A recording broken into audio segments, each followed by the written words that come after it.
नमस्कार. तोंड कोरडं पडणं हा तसा खूप कॉमन त्रास आहे, नाही का? पण याकडे दुर्लक्ष करणं ते मात्र खूप गंभीर ठरू शकतं. तर आज आपण झेरोस्टोमिया म्हणजेच या समस्येबद्दल जरा सविस्तरपणे बोलूया.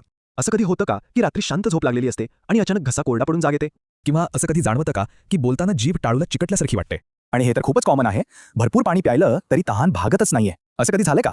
बरं, ह्यापैकी काहीही अनुभवले असेल ना, तर हे फक्त उन्हाळ्यामुळे किंवा कमी पाणी प्यायल्यामुळे होतंय असं समजू नका. ह्यामागे एक मेडिकल कारण असू शकतं.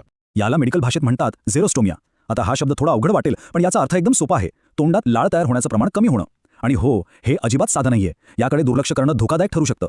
अच्छा, मग प्रश्न येतो की ही लाळ कमी का होते? काय आहेत याची मुख्य कारणं? चला बघूया.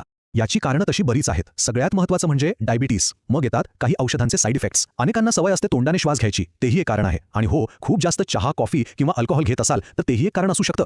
आता डायबिटीसचा संबंध कसा आहे हे बघणं खूप महत्त्वाचं आहे. होतं काय की रक्तातली साखर वाढली की लघवीला जास्त होते. साहजिकच शरीरातलं पाणी कमी होतं, म्हणजे डिहायड्रेशन होतं आणि त्याचा थेट परिणाम म्हणजे तोंड कोरडं पडतं. खरं तर अनेकदा हे मधुमेहाचं पहिलं लक्षण असू शकतं. त्यामुळे हे लक्षात ठेवणं गरजेचं आहे. फक्त डायबिटीसच नाही, आपण रोजच्या आयुष्यात काही गोळ्या घेतो, जसं की बीपीसाठी, डिप्रेशनसाठी किंवा साध्या ॲलर्जीसाठी. या गोळ्यांमुळे सुद्धा लाळ तयार करणाऱ्या ज्या ग्रंथी असतात ना, त्यांचं काम एकदम स्लो होऊ शकतं. म्हणजे तोंड कोरडं पडण्याचं कारण आपल्या मेडिसिन बॉक्समध्येही असू शकतं. ओके, आता जरा गैरसमज आणि सत्याबद्दल बोलूया, कारण या बाबतीत बरेचसे गैरसमज पसरलेले आहेत.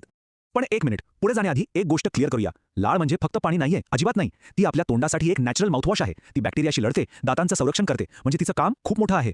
सगळ्यात मोठा गैरसमज तो म्हणजे खूप पाणी प्या म्हणजे सगळं ठीक होईल. पण खरं सांगायचं तर हे अर्धसत्य आहे. पाण्यामुळे तोंडाला तात्पुरता ओलावा नक्की मिळतो, पण ते लाळेची जागा नाही घेऊ शकत. का? कारण लाळेमध्ये जे महत्त्वाचे एन्झाईम्स असतात ते पाण्यात कुठे असतात? आणि पाणी प्यायल्यानं लाळ ग्रंथी काही लगेच सक्रिय होत नाहीत. आणि दुसरा, त्याहूनही मोठा गैरसमज की अरे तोंडच तर कोरडं पडले, काय एवढं? पण हे खूप चुकीचं आहे. खरं तर लाळेचं संरक्षण नसेल ना, तर दातांना इतक्या वेगाने कीड लागू शकते आणि तोंडाला इतकी तीव्र दुर्गंधी येऊ शकते की विचारू नका.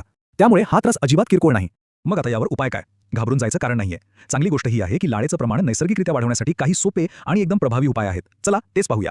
हे 4 सोपे उपाय करून बघू शकता. Number 1, sugar free chewing gum. ते चघळल्याने लाळ ग्रंथी लगेच ऍक्टिव्हेट होतात. नंबर 2, जेवण झाल्यावर थोडी बडीशेप किंवा एक लवंग चघळा. लाळ वाढायला मदत होते. तिसरा उपाय, ज्यांना नाकाने श्वास घ्यायला त्रास होतो त्यांच्यासाठी झोपण्याआधी वाफ घ्या, नाक मोकळं होईल. आणि चौथा उपाय, खास करून रात्रीसाठी खोलीत एक ह्युमिडिफायर लावा, त्याने हवेतला ओलावा टिकून राहतो. म्हणून पुढच्या वेळेस तोंड कोरडं पडल्यासारखं वाटलं ना, तर त्याकडे फक्त एक छोटीशी गोष्ट म्हणून बघू नका. एक क्षण थांबा आणि विचार करा की आपलं शरीर आपल्याला कोणता तरी महत्त्वाचा सिग्नल देत आहे का? आणि हो, एक महत्त्वाची गोष्ट लक्षात ठेवा. ही सगळी माहिती फक्त तुमच्या ज्ञानासाठी आहे. हा काही मेडिकल सल्ला नाही. जर असं वाटत असेल की हा त्रास डायबिटीजमुळे किंवा कुठल्या औषधांच्या साईड इफेक्टमुळे होतोय, तर अजिबात वेळ न घालवता डॉक्टरांचा सल्ला नक्की घ्या.